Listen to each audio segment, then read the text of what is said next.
My name is Paige Everett. I'm 33, and I hold hands with dying people for a living. Last spring, the contractor fixing up the falling apart house my grandmother left me called in the middle of my shift and said, "Ma'am, we found something inside the walls." 10 minutes later, he called back, and his voice had changed.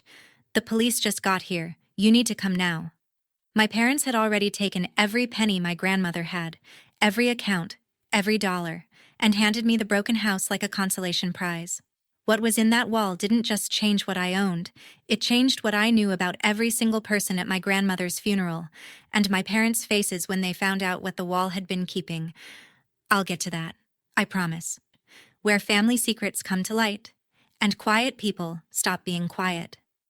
Today's story has a steel box, a torn open kitchen wall, and a spreadsheet that turned a grandmother's love into a number.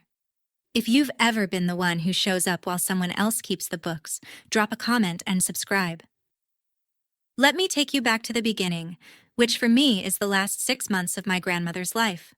Helen Marsh, 84, retired math teacher, sharp to the end and mad about it. When hospice got involved in the summer, I did something my agency lets us do quietly. I moved my schedule around so I could be her primary nurse. I've done this work 9 years. I can count a person's breaths from across a room. I know what a Tuesday sounds like when it's somebody's last Tuesday. And I will tell you plainly, because I'd want someone to tell you. Caring for your own is different, and it costs different, and I'd do it again without blinking. 6 months of night shifts, medication charts, pillow adjustments at 2 a.m. while she graded imaginary quizzes in her sleep. My mother, Renee, managed things from 40 minutes away. She called every Sunday for 10 minutes, always with a purpose, the way accountants call. And every few weeks she'd drive in, kiss Grandma's forehead, and leave with a fat folder of paperwork to keep things organized. Bank statements, insurance, the property file. I remember watching that folder ride out the door under my mother's arm and feeling something I couldn't name yet. I told myself somebody had to do the paper side. I told myself we were a team. I had the hands, she had the books. It's a tidy sentence. I believed it for years, and my family made sure it stayed believable, and I want you to remember that folder, because everything that happens in this story was riding out the door under my mother's arm long before anybody opened a wall. To understand my grandmother, you need exactly 2 facts. 1. She taught math for 31 years and never once rounded in your favor. 2. She did not trust banks, and she came by it honestly. Her father stood in line outside First Merchants in 1933 with a passbook that said he had money, and the doors never opened, and he carried that passbook in his coat pocket until the day he died like a grudge with a leather cover. Helen kept accounts. Sure, you can't cash a pension check under a mattress, but she kept them thin. Whenever my mother pushed her to consolidate or invest properly, Grandma would smile with her teacher smile, the one that meant show your work and change the subject. She was funny about money the way old teachers are funny, tipped exactly 18%, mailed birthday cards with a $5 bill and a word problem. And she had one saying, her whole life, that we all treated like a joke. Somebody would ask where something was, the warranty for the furnace, the receipt for the roof. And she'd knock twice on the kitchen wall next to the spice cabinet and say, "This house keeps my receipts." We laughed every time. A math teacher's bit. The house's filing cabinet, haha. She said it at Thanksgiving. She said it to the furnace man. She said it to me the last week she was really herself, hand flat on that kitchen wall like the wall had a pulse, and I laughed on cue, because I am apparently exactly as observant as everyone else in my family. She wasn't joking. She was never joking. She had told us all where to look, out loud, for 30 years. Grandma died in January on a Thursday, at 4:10 in the morning, which she would have appreciated. She always said the world is most honest before breakfast. I was holding her hand. My mother was home asleep, which I mention as a fact and not an accusation. I've learned the difference this year. The will was read 3 weeks later in a lawyer's office my parents chose, a man none of us had met. Everything liquid. The accounts, the pension remainder, the CDs, about $240,000 all told. Went to my parents, Renee and Tom Everett. The house on Chestnut Street, built 1938.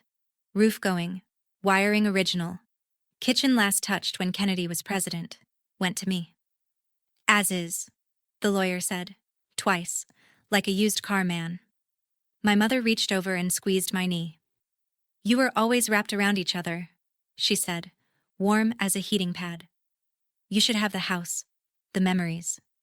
Around the room, my Aunt Carol nodded. My father studied his shoes, and everyone agreed how fitting it was. The nurse gets the memories, the responsible ones get the money. And I sat there with my hands folded, doing the thing I do at bedsides, which is stay calm while something dies. Because here's what I knew, sitting in that office, and could not prove.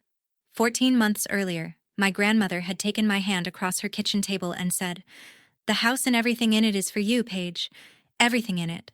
I put it in writing with a proper lawyer." Those were her words.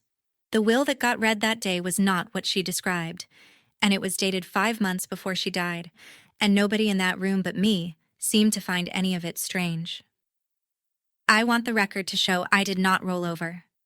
I asked that same week, in my mother's kitchen, with my coat still on. There was an older will. Grandma told me herself. Whitfield and Rowe drew it up. What happened to it? My mother didn't flinch. She poured coffee, and she had the answer ready the way she has receipts ready in April. She changed her mind last August. Old people do that, honey. You of all people should know how they get at the end. She slid the new will across the counter. Notarized. 2 witnesses. A self-proving affidavit. Signed, stamped, every box ticked. I know because I checked the boxes right there at the counter while my coffee went cold. It looked perfect. That's the thing nobody tells you about paper. Real and fake look identical to a daughter standing in her mother's kitchen. Then came the family close. Aunt Carol, materializing with a casserole dish. "Sweetheart, your grandmother isn't even settled in the ground. Don't make this ugly." And my mother, wiping the counter she'd already wiped. "Somebody has to be the adult about money." That sentence. Underline it, because it comes back. I went to a lawyer that month, by myself. A strip mall consult. 45 minutes. She was kind, and she was blunt. Suspicion isn't evidence. A facially valid will beats a granddaughter's memory of a kitchen conversation every day of the week. "Bring me something," she said, "and there's a case." I had nothing to bring, so I did the only things I could think of. I wrote down every date while it was fresh, and I went home and put every birthday card Grandma ever sent me, decades of that steady schoolteacher signature, in a shoebox on the top shelf of my closet. I couldn't have told you why. Call it a nurse's habit. You chart what you see, even when you don't know yet what it means. The house they were so generous to give me needed $40,000 of work I didn't have. I had $18,000 in savings and a credit line I'd been keeping for emergencies, and I decided the house was the emergency. Not because it was smart. My apartment is fine, 8 minutes away.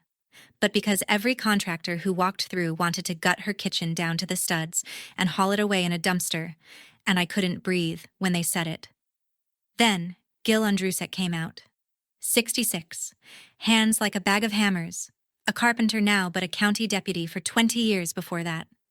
Half the town's porches were rebuilt by him, and the other half were arrested by him, is the joke. He walked the house slow, touched the door frames the way you'd touch an old friend's shoulder, and at the kitchen he stopped and stood a minute with his cap off. Turns out, he knew my grandmother. Danced with her at the Grange Hall back in the 90s, after his wife passed and before Helen decided she was done with all that. She could waltz, he said, which from Gil is a eulogy.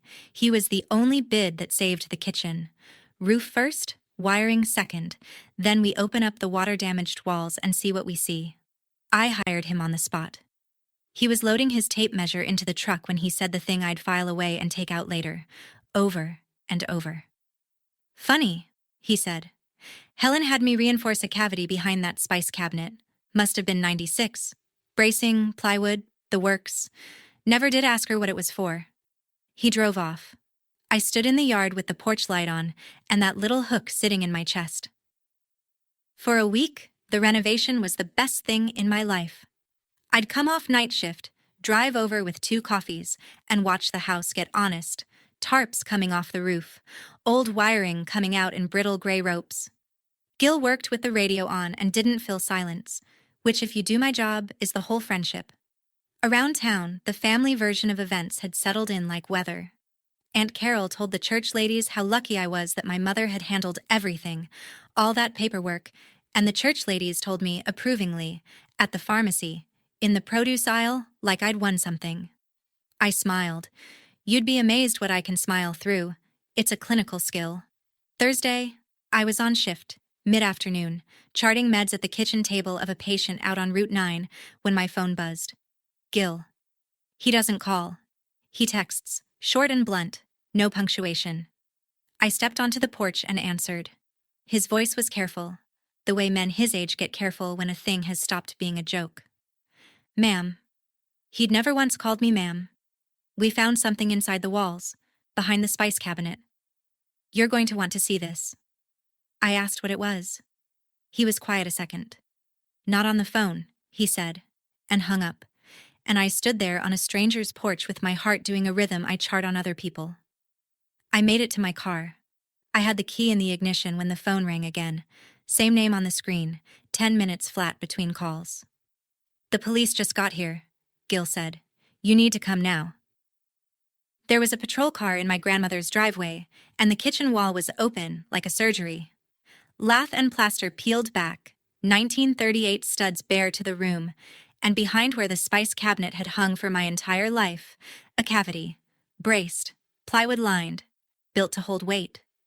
Inside it sat a steel box the size of a milk crate, welded handles, olive drab paint gone chalky. It took Gil and a young officer both to bring it down to the floor. My first reaction, and I say this as a woman who was about to be very invested in that box, I was angry about the wall. Then Gil took off his cap and explained why half the county was in my kitchen. I was a deputy 20 years, Paige.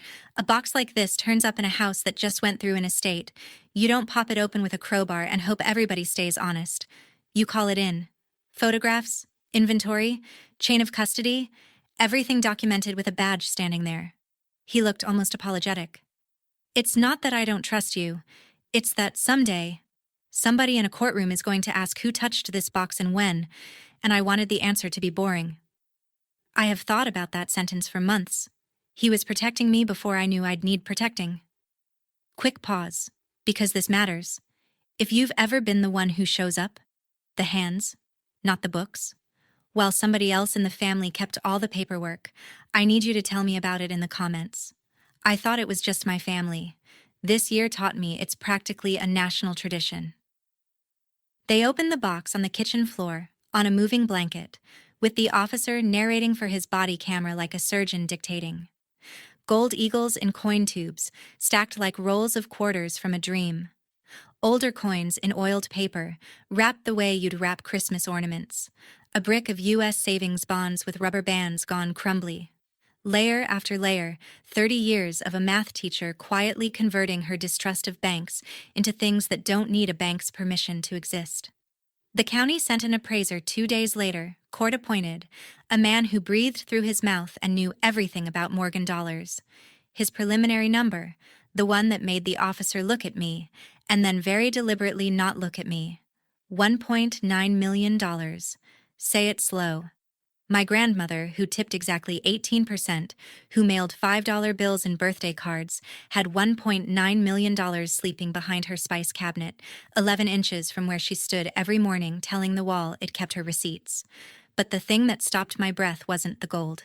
Tucked down the side of the box, in a plastic sleeve, flat and patient, was a legal-size envelope with the law firm's return address.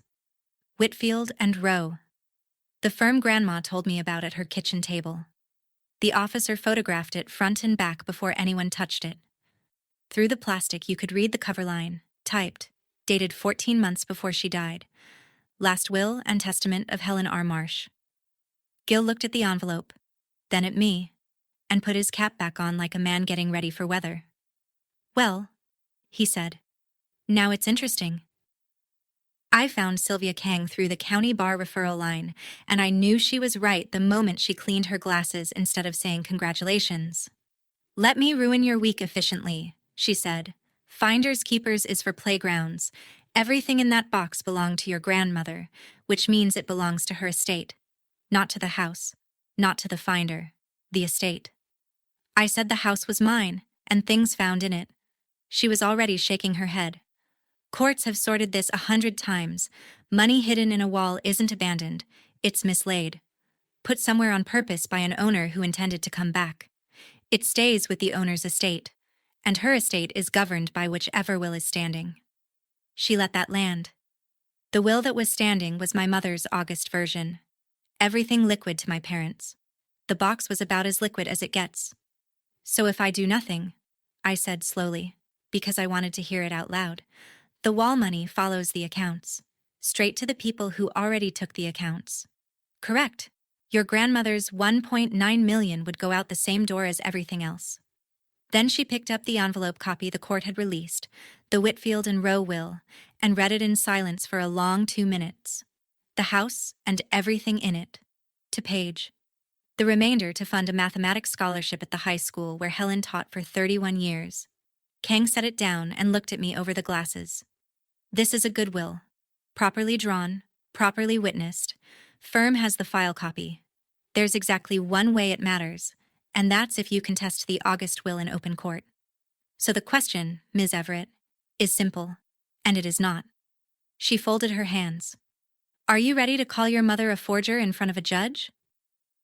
That evening, I sat in the torn-open kitchen with Gil, 2 folding chairs, the wall studs bare in the worklight like an X-ray of the house. The county had carted the box off to a bonded vault pending the estate, so the cavity just gaped there, empty, braced, waiting. Gil told me about 1996. Helen had called him for what she billed as a small job. Reinforce a cavity behind the spice cabinet, line it, brace it, make it strong enough to hold what a wall should hold. He'd assumed canning shelves. You didn't press Helen Marsh. She paid cash and made me lemon bars, he said. Best documented transaction of my life, in the ways that count. Then he was quiet a while, looking at the empty pocket in the wall, and he said the other thing I kept. Walls don't lie. People do. I asked if he'd known. He said no, and that she'd told everyone anyway, hadn't she? Twice a year at the holidays, hand on the plaster. This house keeps my receipts. Every one of us laughing along. He got up, ran his thumb along the bracing he'd nailed almost 30 years ago, checking his own work the way I check a pulse. I made a decision sitting in that folding chair, and I said it out loud so it would be real. The wall stays open. Not one sheet of drywall, not one coat of paint, until this house gets the truth said out loud in a courtroom. Gil nodded like I'd specified a grade of lumber. I'll leave the plywood loose, he said, and that was the whole conversation, and it was enough. My mother came to the house 3 days later, first visit since the funeral, carrying banana bread like a flag of truce. She toured the open kitchen with her lips pressed thin. All this mess for some coins in a wall. And then she got to it, because Renee Everett has never in her life made a social call. The estate will handle the appraisal, honey. These things have procedures. Just don't sign anything until your father and I have looked at it. I said the court had it handled. She smiled the way she smiles at slow waiters. Courts make mistakes when families don't coordinate. Somebody has to be the adult about money. There it was again. Second time. Same tune. And I might have let it slide off me like always, except then she said the thing she shouldn't have known. Besides, 1.9 is a preliminary number. Metals move. It could come in lower and you'll all have embarrassed yourselves over less. I stood very still, the way I do when a monitor shows me something the family hasn't noticed yet. 1.9. The appraisal was preliminary, court sealed, filed 2 days ago. I hadn't told her. Gil hadn't told her. The officer certainly hadn't told her. Somebody in that pipeline, the appraiser's office, the clerk's desk, someone, was keeping my mother informed, which meant she'd gone looking for a source before I'd even understood there was a game. She kissed my cheek at the door, banana bread accomplished, and drove off at exactly the speed limit. I stood in the doorway doing math of my own. My mother was not reacting to events. My mother was ahead of them. She had always been ahead of them, and I was only just now checking the clock. Here is where the story slows down, because this is the part I'd want somebody to sit with. That spring, the open wall became a place I went. I'd come off shift at 7, drive the 8 minutes, make tea in a kitchen with no counters, and sit in the folding chair in front of that empty braced cavity like it was a fireplace. Some nights, Gil had left the work light on for me, which we never discussed. I read the photocopy of the real will so many times I could recite it, and on maybe the 10th read, sitting there at dawn, I finally saw it. The dates. Grandma signed the Whitfield and Rowe will 2 weeks after her first hospitalization, the one where they'd said the word we don't say, and she'd asked the doctor to please use numbers instead. She knew her timeline, and she signed a will leaving me the house and everything in it, then went home and had her lawyer's envelope sealed into the wall beside the gold. Not in a safe deposit box, where my mother's power of attorney could visit. Not in a drawer, where folders walk out under arms. In the wall. In the one bank she trusted. In the one branch nobody else could withdraw from. With a granddaughter-shaped key. Because that's the last piece. The one that undid me at 6 in the morning in a folding chair. She didn't leave me the house instead of money. She left me the house because she knew what I'd do with it. I fix things I'm given. I don't sell them. She'd watched me do it my whole life. Bikes, marriages, other people's last months. She bet everything on the one behavior of mine she could predict, and she told us where to look for 30 years. Out loud, laughing. This house keeps my receipts. The gold was never hidden from me. It was hidden with me. That morning, I stopped feeling like a girl who'd stumbled into a legal mess and started feeling like a woman executing her grandmother's actual plan. In April, Sylvia Kang filed the contest, and my town did what small towns do. It held a trial months before the judge got to. Aunt Carol worked the phones like a dispatcher. The official family position, delivered in the tone of a weather advisory. Paige is suing her own mother before the grave has grass on it, over coins, because a nurse got attached. The church flower committee, which had sent arrangements to my hospice patients for years, quietly stopped confirming orders with me. 2 women I'd known since 4-H crossed the street outside the pharmacy, actually crossed, coordinated as synchronized swimmers. And the sentence came back to me third hand, the way boomerangs do. My mother, on the phone tree, patient and wounded. I don't blame Paige, I blame the money, but somebody has to be the adult about it. Third time. It sounds so reasonable, doesn't it? That's the engineering of it. It casts her as the grown-up and me as the child having a feeling. And it worked on people who'd known me my whole life because they'd also spent my whole life watching my mother handle everything. That's what 15 years of holding the folders buys you. The benefit of the doubt. Wholesale. What I want you to notice is what she never said. Not once. To anyone. She never said the August will was real. She said, don't make waves. She said, be the adult. She said, think of the family. There is a species of sentence that defends the teller without ever touching the facts, and once you learn its call, you hear it everywhere.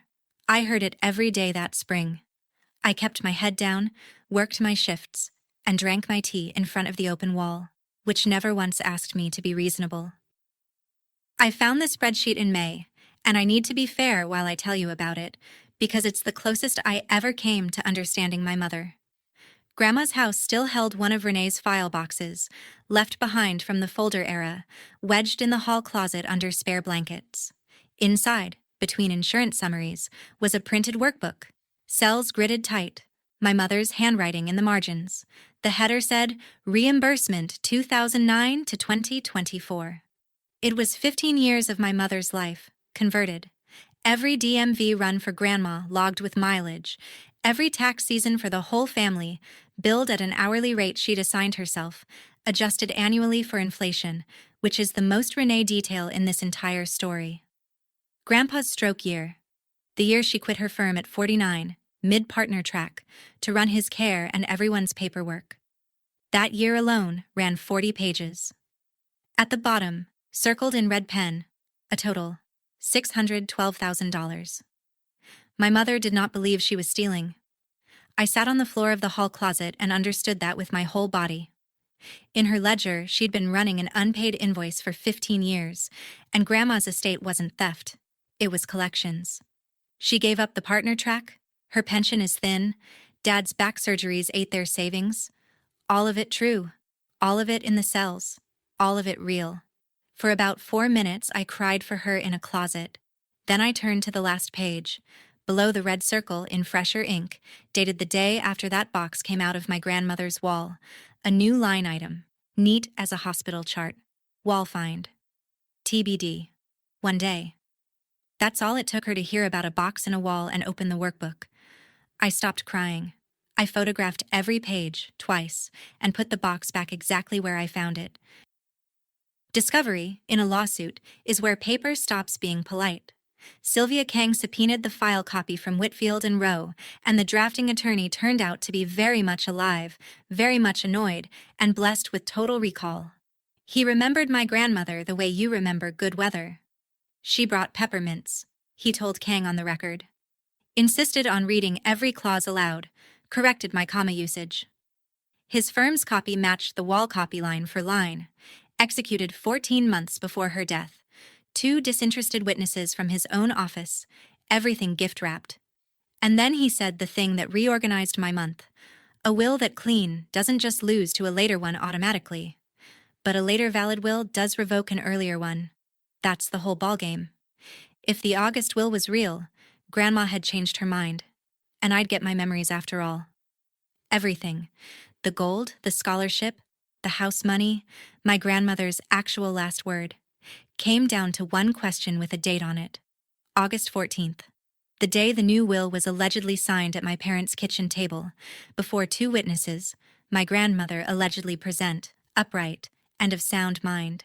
Kang wrote the date on her legal pad and drew a box around it, and I watched her do it with a feeling I get sometimes at work, at 3 in the morning, when a chart and a patient stop matching each other. I already knew what August looked like. I had lived August in 12-hour shifts, but knowing something and proving it are different licenses, and the proof was going to have to come from the worst place I had. Kang looked up.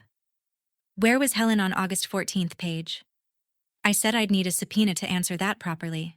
She smiled for the first time all day. Then let's get you one. The records came through the front door, the legal way. My agency's counsel, a proper subpoena, HIPAA boxes checked, because a nurse who peeks at charts without one loses the license she's trying to defend. 2 weeks later, Kang spread the August file across her conference table, and there it was, in the world's most boring font. August 14th. Palliative performance scale, 30%.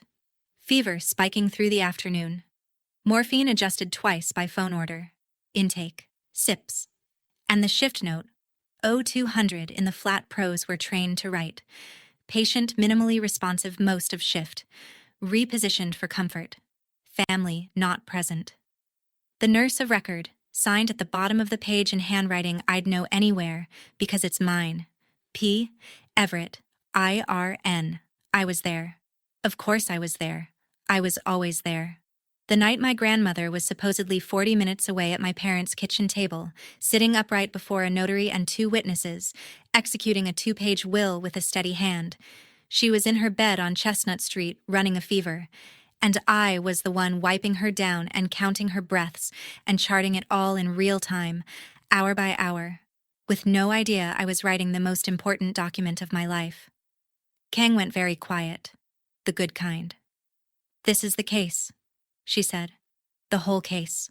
A dying woman cannot be in 2 places, and one of the places kept minutes. Then she looked at me the way lawyers look when the next sentence has a bill attached. You understand what this means. It's your chart. You're the witness. You'll have to read it out loud in open court in front of your mother. That night, every line of it. I looked at my own signature until it blurred. Somewhere in me, a door I'd kept politely closed my whole life came off its hinges. Dr. Arthur Bell examines documents for a living and talks about handwriting the way sommeliers talk about rain. Kang sent him the August will and my shoebox, decades of birthday cards, canceled checks Grandma had mailed, a grade book from 1989 that the school had never thrown out. 30 years of Helen Marsh's real hand, the schoolteacher's signature that never rounded in anyone's favor. His report took 3 weeks, and I will spare you the microscopy, but the heart of it fit in 2 sentences. A genuine tremor, he wrote, is irregular. It wanders, it hesitates, it recovers, because it comes from a failing body doing its best. The tremor in the August signature was rhythmic, even, decorative. A healthy hand performing what it imagined shakiness looked like, pressing down with a confidence no 84-year-old at 30% had any business owning. Probable forgery, rendered in the cautious dialect experts use under oath, which Kang translated for me over the phone. He'll hold up beautifully. So we had the timeline, and we had the hand. What we didn't have yet was a crack in the 2 witnesses. The friends of my mother who'd signed under oath that they watched Helen execute that will at a kitchen table she never sat at. Kang mailed each of them a letter, the polite legal kind that reads like an invitation and lands like a subpoena, laying out, in numbered paragraphs, what the hospice records showed and what perjury runs in this state. Then we watched. Within 8 days, one of them had done nothing. The other one, a woman from my mother's Tuesday Bridge Club, hired her own lawyer before the week was out. Kang read that development the way I read a monitor. That one, she said, is about to remember things differently. The bridge partner folded on a Tuesday, fittingly. Through her new lawyer came a corrected statement, sworn. She had signed a paper at Renee's kitchen table last August, believing it to be, and she was told it was, a healthcare power of attorney needing witnesses. Helen Marsh was not present. She never saw Helen sign anything. She'd trusted Renee, because everyone trusted Renee, because trusting Renee was the family religion and half the town attended. The self-proving affidavit cracked with her, since her notarized oath was one of its legs. Kang allowed herself one nod, which for Kang is champagne. And then, because pressure has to go somewhere, the other side changed weapons. A new filing arrived that stopped pretending the August will needed defending and went after me instead. Undue influence. Their theory, typed up in respectable Times New Roman, a hospice nurse, embedded in the household, isolated a dying woman, poisoned her against her own daughter, and engineered the earlier will, the real one, in her own favor, 14 months before the death. The nurse gets the house, ladies and gentlemen. Follow the money. It was clever the way a knife is clever. Every fact I was proudest of. The 6 months, the night shifts, the closeness, flipped over and relabeled as grooming. My competence became access. My presence became pressure. My grandmother's trust in me became the thing I'd allegedly manufactured. Kang had warned me they might. And still, reading it, my hands went cold in a way they don't at deathbeds, because deathbeds have never once accused me of causing them. There was a version of me that wanted to answer it on every porch in town. Kang's counsel was shorter. They're burning their credibility to buy a delay. Let them. Courts have seen this move. Easy for her. It wasn't her name in the filing. The anonymous complaint reached the state nursing board the following week, which I'm sure was a coincidence, the way rain is a coincidence when you hear thunder first. It recited the lawsuit's theory almost word for word and asked the board to review my fitness to practice. Anyone can file one. Everyone would guess who had. No one could prove it. The board did what boards must. Opened a file, sent me a certified letter, and my agency, kindly, apologetically, with HR present, moved me off primary care assignments pending review. 9 years of charts and nobody's complaint, and for the first time since I was 24, I wasn't anyone's nurse. I want to be honest about that week, because stories like mine usually skip it. I sat in front of the open wall on a Thursday night and built the exit in my head, brick by brick. Withdraw the contest. Sign whatever piece my mother drafted. The board complaint would evaporate. Everyone knew the tap it ran on. My license back, my patience back, my quiet life back, and the only price was every word my grandmother put in writing. I heard my mother's sentence in my own skull, in my own voice this time, which is how that sentence wins. Somebody has to be the adult. Be the adult, Paige. Fold. I called Gil instead of my lawyer because I didn't want counsel. I wanted a carpenter. He came over at 10 at night with a thermos, looked at the gaping wall I'd been guarding like a grave, and gave me the only advice of the entire case that I'd stitch on a pillow. You close a wall up while the wood's still wet, he said. You're just building a house for the mold. Then he poured 2 coffees and we didn't talk about it anymore. I slept that night. Friday morning, I told Kang we were going to the hearing. Kang, meanwhile, had been following the money backward, because forgery is rarely anyone's first crime. It's usually the paperwork catching up to sins already committed. She found it in the bank records Discovery shook loose, 6 months before Grandma died. While I was learning her medication schedule, my mother had used her power of attorney to restructure the accounts. $240,000 of Helen Marsh's money moved into a joint account with rights of survivorship, my mother's name on it, effective immediately. Translation for those of us without the accounting gene, which Kang provided flat as a ruler. The money had already been taken while Grandma was alive. The August will wasn't the theft. The August will was the receipt. A document manufactured after the fact so that what had been quietly moved would look, in probate, like it had been given. My mother hadn't gambled the estate on one forged signature. She'd built the whole thing like she built everything: redundancies, fallbacks, a paper trail curated to agree with itself. And that discovery came with a weight Kang didn't soften. A POA exists to serve the principal, not the agent. Self-dealing like this crossed out of family ugly into something with a statute number. If we won the contest, when the judge ruled the will forged and the transfer abusive, Kang was obligated to say the quiet part. This file walks itself to the district attorney. Elder financial exploitation. My mother, prosecuted, not by me, but not by me, if you understand the arithmetic of testimony. There was no longer a version of winning where I just got the house, and the gold went to math students and everyone healed over Thanksgiving. Winning now had my mother's name in a criminal caption. I asked Kang for one night. She gave me the weekend. My father was waiting by my car in the hospital parking lot on Sunday, which is how I knew it mattered. Tom Everett has never once initiated anything, including, family legend says, his own proposal. He stood there in his good jacket with his hands in his pockets and said more words to me in 10 minutes than in the previous 10 years. He didn't ask for money. He didn't say the will was real. I noticed that. He never said it either.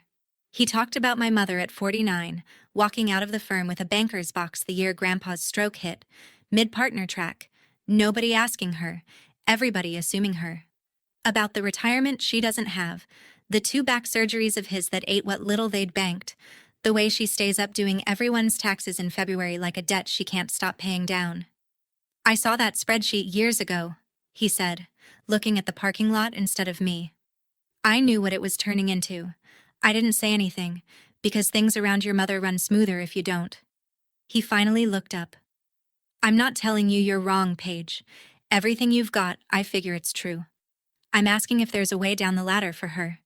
You're the only one left holding the brakes. The brakes. There it was. The job I'd held my whole life, offered back to me with love, in a parking lot, by a father I felt sorry for. And the worst part is how good it felt to be asked. That night my phone rang, my mother's name on the screen, and a voice I hadn't heard since I was a child homesick from school. Soft. Paige, can I come over? Just me. She sat at my apartment's little kitchen table, first visit in 2 years, hands folded on a manila envelope she'd carried in like a covered dish. No banana bread this time. She looked tired in a way makeup doesn't fix, and she made her offer the way she'd have presented year-end numbers to a client she liked. Clean, sequenced, no wasted motion. I withdraw the contest tomorrow, before the hearing. The estate settles under the August will, quietly, and she, voluntarily, within the family, papered as a gift, transfers to me 1/2 of everything in the box. $950,000, give or take the appraiser's mood. Run the numbers, Paige. Under your grandmother's will, you get a house and the scholarship gets the rest. This way, you get the house and more money than that will ever would have handed you. The board complaint goes away. Nobody sits in a courtroom. Nobody, the first hairline crack in her voice, gets referred anywhere. The family stays a family. And here is the confession that keeps this story honest. The math was right. She wasn't lying, And she wasn't even wrong. Not on the spreadsheet. Withdraw. And I'd walk away richer than winning would make me, my license safe, my Sundays returnable. Fight. And the scholarship might get funded while I paid Kang and lost a mother. She watched me do the arithmetic. She'd always been able to see numbers move behind my face. And for a moment neither of us said anything, and the refrigerator hummed like a held breath. Then she stood, smoothed her coat, and set the envelope by my teacup, unopened. Patient. The way a trap is patient. You don't have to decide this second, my mother said, already at the door. Court's at 9. Anything before 9, honey, and this never happened. The door clicked. I sat there a long time with 2 documents in reach, her envelope and the photocopy of a will that a dying math teacher sealed into a wall because she trusted it to hold what a wall should hold. I lasted 90 minutes. Then I drove the 40 minutes to my parents' house with the envelope on the passenger seat, unopened, because some things you have to hand back with your own hands. My mother answered the door in her robe, and something in her face lifted when she saw the envelope. She thought I'd come to negotiate. I stood on the porch. I didn't go in. One question, Mom. Your spreadsheet. 15 years. Every mile. Every hour. All of it priced. She didn't even flinch that I'd seen it. On some level, I think she was proud. Then answer me this. Grandma's last 6 months. Who changed her sheets at 2 in the morning? Who held her when the fever talked? Where's that line, Mom? What's my number? And my mother. And I want you to hear that she said this gently, like a teacher helping me find the answer, said, "That's different, Paige. That's what you're good at. Everyone contributes what they have." There it was, the whole religion in one verse. Her hours were an invoice. Mine were a donation. Money was contribution. Care was just personality. I put the envelope in her hands and I felt strangely calm, the way I feel at 4 in the morning when the numbers finally stop arguing with the patient. Tomorrow at 9, Mom. I'll be the one under oath. I was in the car before she found a sentence. In the rear view, she stood on the porch holding the envelope with both hands, and the porch light timed out while I watched. And she didn't move to reset it. 40 minutes home. I slept like a woman with no decisions left, because I was one. The probate courtroom in our county seats maybe 40 people on oak benches that creak like a ship, and that morning it was full, because nothing sells tickets in a small town like a family with paperwork. Aunt Carol sat behind my parents with the church contingent. Behind me, Gil, in a shirt buttoned to the collar, holding his cap in both hands like he was in church too. Judge Ramona Voss ran her courtroom the way Grandma ran 5th period algebra. No theater, show your work.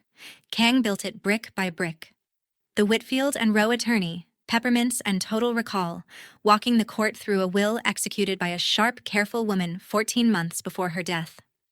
Dr. Bell and his photographs blown up on the easel, the rhythmic decorative tremor, a healthy hand performing frailty, pressure no dying woman owned. The bridge partner, eyes down, voice small, telling the truth the second time. Renee's kitchen, a paper she was told was something else. Helen Marsh, nowhere in the room. Through all of it, my mother sat straight as a fence post at the respondent's table, taking notes on a yellow legal pad, still keeping the books, even now. Even there. Their lawyer did what he had left. He stood up and aimed everything at me. The embedded nurse, the isolated old woman, the earlier will that so conveniently favors the caregiver. "We'll hear from Ms. Everett directly," he told the judge, promising the room a villain. And for the first time all morning, I stopped dreading my turn. He'd made one mistake, that lawyer.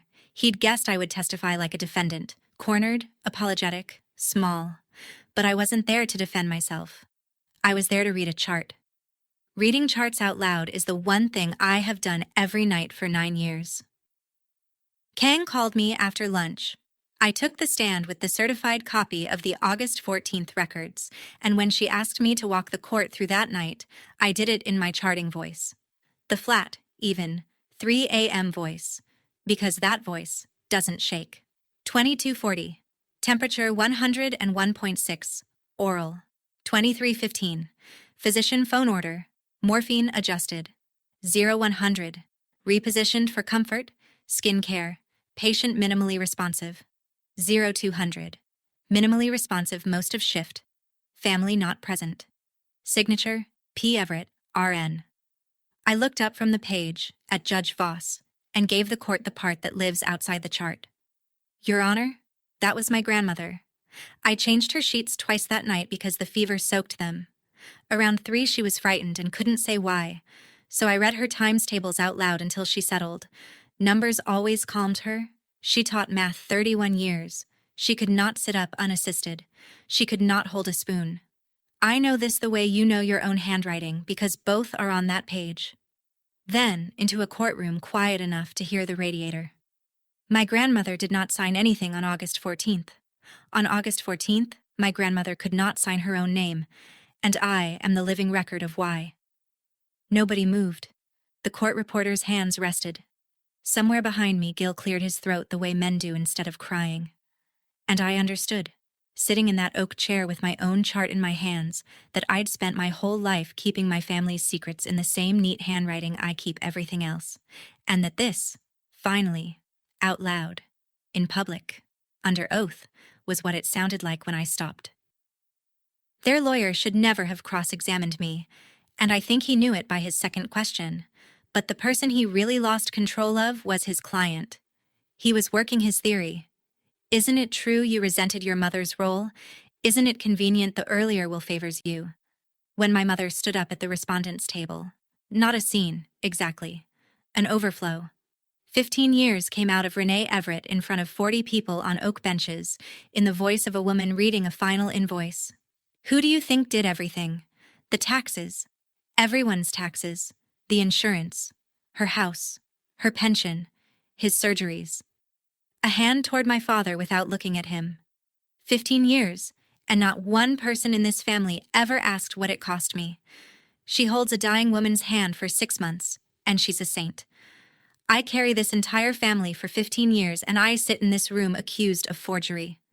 She was shaking. The legal pad had fallen.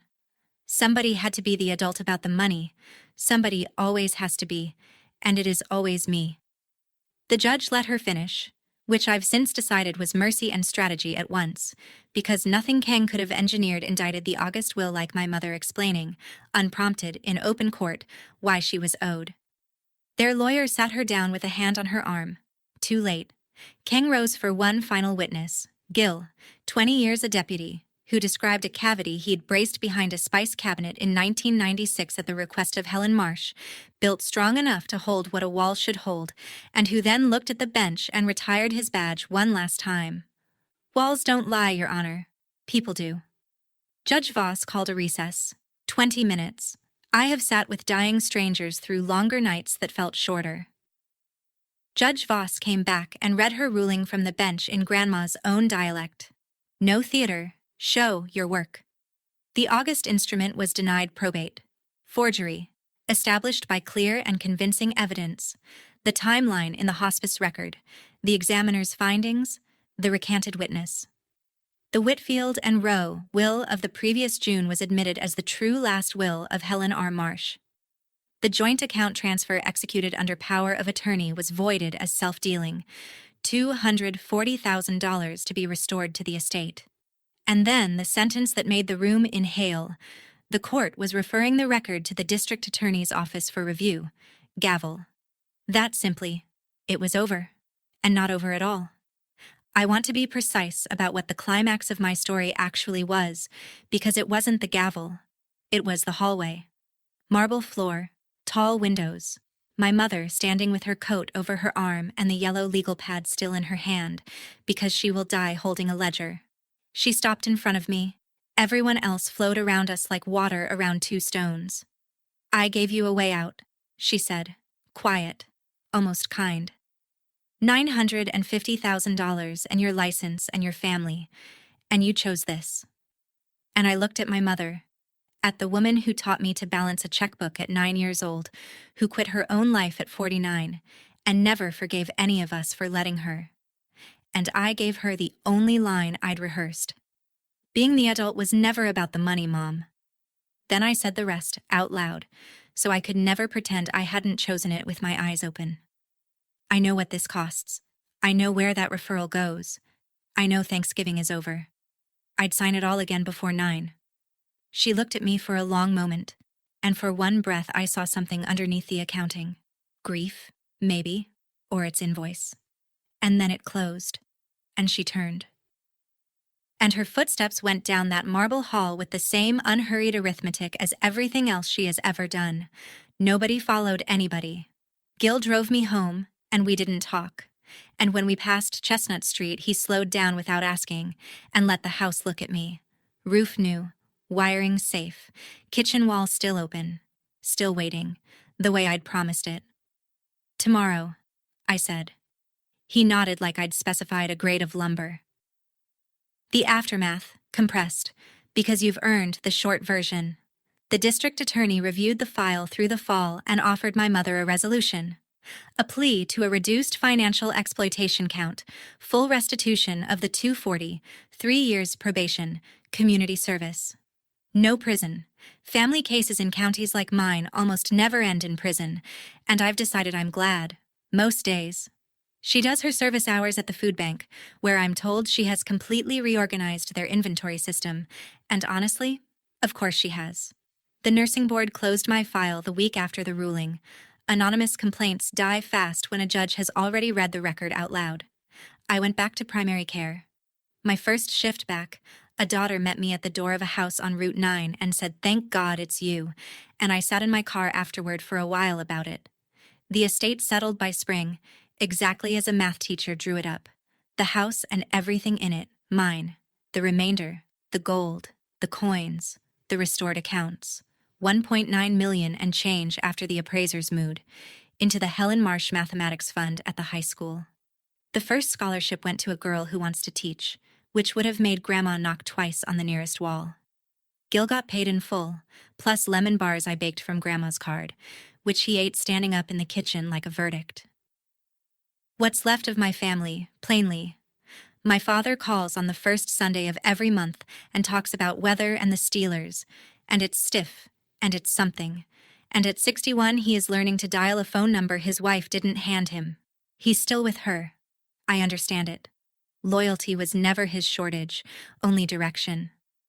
Aunt Carol tells her version at the church coffee hour, and half the town believes hers and half believes the transcript, and both halves buy their stamps at the same post office, because that's what a town is. My mother has not spoken to me since the hallway. Once, in November, a package arrived with my father's handwriting on the label, but her taste in tissue paper. The shoebox of birthday cards I'd lent the document examiner. Every card Grandma ever sent me, returned without a note. I've decided to believe the tissue paper was the note. The big machine we grew up inside, the one that prices hours and calls it responsibility, is still running at somebody's kitchen table somewhere, tonight, in every town. It's just not running at mine. On my table there's a teapot, and a wall calendar, and no ledgers at all. Gil closed the kitchen wall on a Saturday in April, 1 year almost to the day after he'd opened it. New studs sistered to the 1938 ones, fresh plaster, the smell of wet lime and possibility. Before the last panel went in, I put 2 things into Grandma's cavity, into the little bank he'd built her 30 years ago, a photocopy of the true will of Helen R. Marsh and the thank you card from the first scholarship kid, the girl who wants to teach. Gil held the panel and looked at me over his glasses. Anything else? I knocked twice on the stud, the way Grandma used to knock on the plaster. This house keeps my receipts, I said. He nodded, set the panel, and drove the first screw. The empty steel box sits up on the mantel now, lid open, like a bell that has already been rung. If you keep one line from my story, keep this one. Silence isn't loyalty. It's just interest compounding on a debt somebody else ran up in your name. A wall torn open, a steel box with a will inside, a spreadsheet that turned my grandmother's love into a number, and a night shift chart that turned it back. That's what it took for me to learn that the one who shows up doesn't owe anybody quiet. If you're the one who shows up in your family, the hands, not the books. Your hands are the receipt. Keep them clean and keep them open. Tell me your story in the comments. I read everyone, usually at 3 in the morning, which is when the world is most honest. And subscribe.